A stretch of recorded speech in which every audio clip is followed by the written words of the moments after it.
paling canggih di dunia, F-22 Raptor tiba-tiba nongol di langit Indonesia. Bukan sekadar transit biasa, tapi mendarat langsung di Bali. Buat yang belum tahu, F-22 ini bukan pesawat sembarangan. Dia adalah jet tempur generasi kelima pertama di dunia yang punya kemampuan stealth alias siluman. Jadi kalau dia terbang, radar konvensional bisa aja gelap mata nggak bisa mendeteksi keberadaannya. Nah, di awal Agustus 2024 lalu, 4 unit F-22 Raptor dari Angkatan Udara Amerika Serikat mendarat di Bandara 1 Gusti Ngurah Rai. Gak sendirian, mereka didukung pesawat angkut Hercules dan tim teknisi. Tujuan utamanya, latihan bersama dengan TNI AU dalam rangka Iron Blade Fighter Interaction. Sebelum kita mulai bahas serunya F-22 Raptor yang mendarat di Indonesia, jangan lupa untuk klik subscribe dulu ya. Karena di sini kita bakal kupas tuntas dunia militer dengan cara yang santai tapi tetap berbobot. Yuk, kita lanjut ke pembahasannya. Pertanyaannya, kenapa ini penting? Selama ini kita cuma lihat Raptor di film atau video YouTube.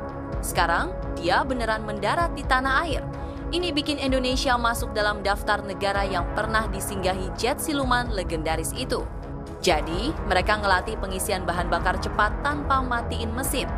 Kedengarannya sepele, tapi ini vital banget dalam operasi militer. Bayangin pas perang, jet nggak bisa lama-lama di darat. Dengan teknik ini, F-22 bisa langsung siap tempur lagi dalam hitungan menit. TNI AU dapat kesempatan emas buat belajar langsung bareng Yusuf. Mulai dari logistik, cara maintain jet kelas dunia, sampai koordinasi penerbangan. Ini nggak cuma soal latihan, tapi juga transfer pengetahuan. Kehadiran F-22 di Indonesia jelas jadi sinyal. AS pengen nunjukin kalau mereka punya akses dan kerjasama erat dengan negara kita. Secara geopolitik, ini pesan halus ke kawasan, terutama ke China, bahwa Indonesia bukan main sendirian. Walau Indonesia belum dan mungkin gak bakal beli F-22, setidaknya TNI AU bisa ngintip teknologi tempur generasi kelima. Ini penting buat ngebandingin dengan alutsista yang kita punya, termasuk rencana pengadaan Rafale dan KF-21 nanti. Negara tetangga pasti ikut ngelirik. Malaysia, Singapura, bahkan Australia mungkin makin mikir keras gimana nyesuaiin strategi militer mereka kalau Indonesia makin sering kedatangan tamu kelas kakap kayak gini. Tapi ada juga catatan penting soal kedaulatan udara. Sebagian orang bisa aja bilang, lah kok pesawat tempur asing bisa masuk segampang itu? Nah, inilah dilema klasik antara membuka kerjasama atau menjaga jarak. Jadi F-22 sebenarnya cuma mampir sebentar. Jadi, jangan sampai publik terlanjur mikir ini tanda Indonesia bakal beli atau jadi pangkalan permanen.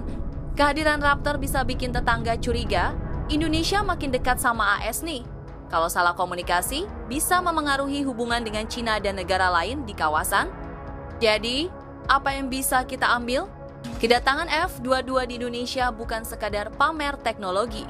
Ini semacam ujian diplomasi militer, bagaimana Indonesia bisa memanfaatkan momen ini untuk belajar tanpa terjebak dalam permainan geopolitik negara besar. Buat TNI AU, pengalaman ini ibarat trial gratis generasi kelima, meski nggak bisa langsung diunduh ke hanggar kita. Dan buat kita sebagai masyarakat, jelas ini bikin bangga Indonesia dianggap cukup penting buat didatengin alutsista paling elit milik Amerika. Kalau kamu suka pembahasan seputar dunia militer, teknologi canggih, sampai update seru kayak F-22 Raptor yang akhirnya mendarat di Indonesia, jangan lupa klik subscribe ya. Biar nggak ketinggalan cerita seru lainnya, aktifin juga lonceng notifikasinya karena masih banyak fakta mengejutkan yang bakal kita kupas bareng di channel ini. Gak mungkin kalian gak subscribe